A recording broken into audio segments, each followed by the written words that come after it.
find Eric Dungey live from fabulous Las Vegas right now. Eric, where are you? What are you doing? What's going on in Vegas right now? Yeah, I'm actually at my wife's aunt and uncle's right now. You can see they got the Vegas stuff here in the back. They're always repping the Knights and everything Vegas. So excited to get down. Got a lot of friends and family going down. Going to meet some former teammates. So really just pumped to get down and see Syracuse play live here.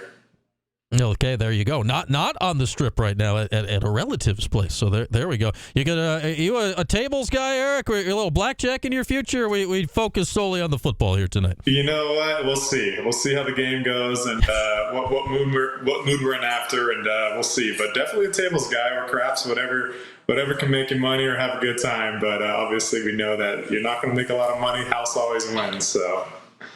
That's true. Craps is always the good communal game. Everyone you can all win together or lose, but you can all hang out and have a good time together. So here we are, Cuse and UNLV tonight. And you know what, Eric? I keep thinking here, like this game got put on the schedule just kind of randomly, right? Both these teams needed a game last minute. They had the weekend free and they just kind of got stuck together. And you're like, okay, this is random. This has kind of turned into an interesting little game, has it not, here in the last couple of weeks? I find myself getting more excited about this one as we get closer. Oh, definitely. And I think there's been a lot of drama, especially around the quarterback situation over at UNLV. Obviously, people are still trying to figure out what kind of Syracuse team this is. We've seen glimpses of great success. We've seen glimpses of this powerhouse team, but we've also seen glimpses of like, okay, what is going on here? So I think it's going to be big for both teams, UNLV and Syracuse. UNLV's quarterback, we had the big quarterback controversy with Matthew Sluka, basically backing off of the team over $100,000, and his backup has come in and he's just been slinging it. And turns out he's actually been, pushing that offense at a higher octane than they've been performing the prior 3 games. As far as Syracuse, I think for them, they really just can't beat themselves. They're obviously got more of the athletes on their side. Coach Fran Brown's created this hype, but now it's time to get that, that hype into motion here against a top 25 team on the road. It's going to be tough. I don't think it's going to be packed at Allegiant, but I think there is some buzz. There's going to be a few more fans than originally. I heard somebody was saying that tickets at the beginning of the year were going for maybe, $18. Now they're in the 80s and 100s. So, UNLV has definitely upped the cost of the ticket, and that's because of the team and the performance that they've put out here. So for Syracuse, they just have to play clean football, and we got to get Arondé Gadsden the ball, get him going, and LaQuint Allen's got to dominate that run game, because if Arondé's not doing it, we've seen what Jackson Meeks can do last week, but you can't just be relying on one guy. But if you're going to rely on anybody, why not Arondé? And he's been very, very quiet the past 2 weeks, so I expect him to have a little breakout performance here. And then Trevor Pena just got to be solid. Really just got to be consistent with him, get his 7 or 8 catches across the middle, move the ball. And for Kyle, just take care of the ball. We can't have any turnovers. We got to win the turnover battle here, especially on the road. Get some confidence and limit the mental errors for these guys. You mentioned the crowd. I guess what they do, Eric, is they close the upper deck, so attendance, it can be upwards of 40-ish. They're expecting, I think, mid-30s, which for UNLV would be an excellent crowd, so that'll be interesting to watch at this game tonight. You mentioned Arondé. I think back to your career, like the year you had Amba, like that ball was going to him early and often, and you had Steve Ishmael and Irv Phillips. Like you got your guys the ball. I look at McCord here this year with Arondé. Like teams are surrounding Arondé. What's the balance like for a quarterback to who your best guy is, but so does the other team? How do you handle that push and pull of distributing where the ball goes? Definitely. I think in the past with Arondé, once you locked Arondé down, you just saw the Syracuse offense stall. But now you guys like Jackson Meeks, Umari Hatcher, Trevor Pena, LaQuint Allen making catches out of the backfield. You got a lot more in your arsenal here. So even if you lock Arondé down, great. You're going to put a safety over the top. You're going to go man-to-man with him. Well, guess what? That's going to open up guys like Jackson Meeks to go one-on-one. And he's proven that he can win those one-on-one matchups, which is huge. So really just opens up the offense, and then you just see Kyle. I mean, he's just really performing at a high level. 300 yards back to back game. That's tough to do. Just got to clean up the turnovers there, but I think I've been really impressed with him throughout the season. And Syracuse goes as he goes. So as long as he's getting the ball in the right people's hands, which he's been doing, then I think Syracuse has a chance here. Defensively, really just got to stay sound, understand who you're dealing with at quarterback. Hajj Malik Williams, he's been known to be a dual threat there. He can obviously hurt you with his feet. I think his feet more so than his arm, but there are still some playmakers receivers, and they make some tough catches across the middle, and they make some bold catches. So it's going to be a good matchup here. I think it might be a dogfight. I'm really hoping that Syracuse can come out, and maybe that coming over a day early, they're adjusted to the time zone, the 3-hour time zone. But I hope they come off the bus and they're ready to play today, because it's going to be a dogfight, and they might get punched in the mouth. They just got to make sure that they have a backup plan. We know you love LeQuint here, Eric, and I think we saw last week, like, all right, it's Holy Cross, they should be able to run the ball, and then Kyle ends up throwing it 50 times, and we heard both from Kyle this week and from Fran that that's basically, it was all RPOs, and Holy Cross had 8 million guys in the box, and that's the move you make. When do you think defenses make the change here? McCourt's throwing for 350 a game. When do you start guarding the pass, and then we get to see LeQuint running the ball, or do you think that's just the way it is with defenses right now? I think that might be the way it is. It might be the way it is. If it ain't broke, don't fix it. And you know what? You've got to throw the ball 50 times until they move 6 or 7, until they move one of those guys out of the box. You're going to keep taking advantage of those matchups, especially when your guys are just superior talents and athletes rather than the other guys. So until defenses really make you run the ball, then why wouldn't you throw the ball 50 times, especially when Kyle's performing at such a high level and making the right throws? I mean, it'd be one thing if he was throwing for 120, 150 yards on 50 attempts, but the kid is moving the ball. He's doing a great job. You would love to see the run game get going because it just opens up the pass game even more. But I think offensively they're really they're moving at a high level. So I think I'm excited, and I'm curious to see what UNLV is going to do to them. I'm curious to see if they're just going to lock things down, maybe get the ball out of Cal's hands a little faster, and maybe they're going to force them to run the game. Like, hey, if you want to beat us, you got to beat us with LeQuint. We're going to shut down these guys in the backhand, maybe play coverage, drop deep, and have them dump underneath and rally.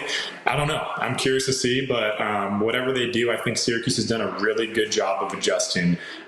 Even against Holy Cross, I know we really were expecting maybe a 28, 30-point win, but Holy Cross, we got to tip their cap to them. They came out, they came ready to play, made the right plays when they needed to, but Syracuse adjusted and they found a way. A win is a win no matter what. That's what we're looking for, and I got faith in this coaching staff and these players that they'll adjust with whatever's thrown at their way. Eric Dungey with us for our normally Friday visit, getting you ready for Houston UNLV tonight.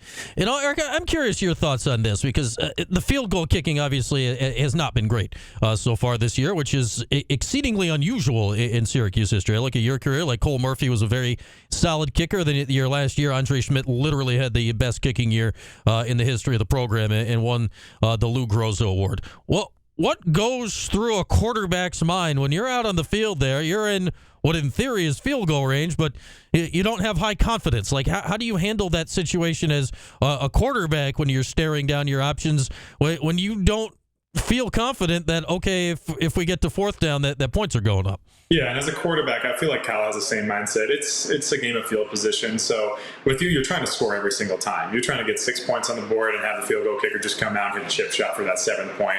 However, it does change the game. I mean, if you can get to the 30-yard line and you feel comfortable about getting points there, it really opens things up. I mean, points on the board are really going to change the outcome of a game. I mean, that's common sense. However, if you're at 25 or 30, you don't have that confidence in your kicker, and you got to start going for it on these 4th and 4s or these 4th and 6s just because analytics, whatever it might say, or it's just the fact that you don't have faith in your kicker, then that does change the game, and it opens up things. And not only that, it changes the field possession game as well. There was a stat that always resonated with me. My coach showed me that when we were starting a drive at your 20 or behind, then the odds of you scoring just drop significantly. However, if you start on the 25 or 30, they obviously increase, and teams start to be more efficient and obviously win ball games. And not only that, then you get the ball back and you're at a better position.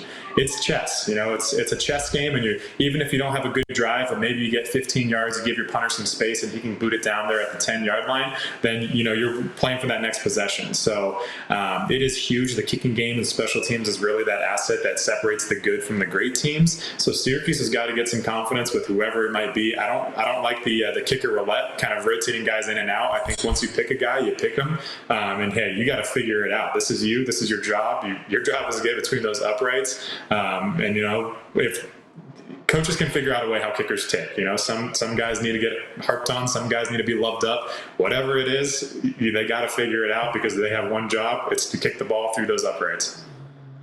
What was that like for you your senior year, Eric? I mean, you guys scored plenty of touchdowns, but Andre was making like 3 field goals a game that year on average. You sent him out in any possible situation. You knew the ball was going through. What was that like to have that, utmost confidence in a guy that senior year you had? Oh, it changed the game. I mean, think about how many, 1 possession or 2 possession games there are. If a team's only down by 3 versus 6, then it changes their mindset, changes their mantra. They got to go for it on 4th down as opposed to taking those points. So Andre, I mean, having a lethal kicker like that, especially nowadays, I mean, you're seeing college kickers bang 60-yarders.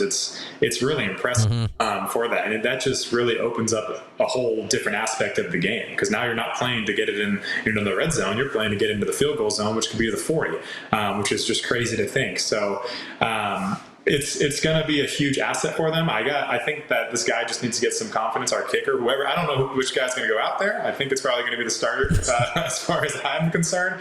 But just getting some confidence, and I know the kicking coach, and then also Coach Brown is going to love him up after that first field goal. It is about confidence. It's a streaky thing. And if your coach has got confidence in you, then you're going to have confidence in yourself. But it's like a bad golf swing or a bad baseball swing. Once you get the yips, sometimes it can really play some mind games on you.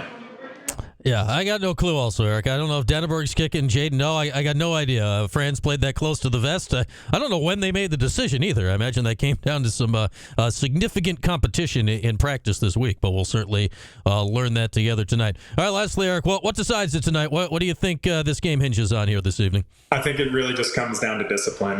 Syracuse cannot make those mental errors. They can't have the false starts. They can't have the big turnovers. But I think it really just comes down to playing a clean game, and whoever wins the turnover margin is ultimately going to win the game here. So if Syracuse defense can force 1 or 2 turnovers, then I think that's really going to just determine the outcome. And Syracuse can't beat themselves. We really got to make sure we're playing clean football, eliminating the mental mistakes, and realize how valuable that field position is. And we can't be affording to get into a 1st and 15 or a 1st and 10 with a holding call. And we got to make sure that we're playing clean Syracuse football, and then just score, and get around the ball. So.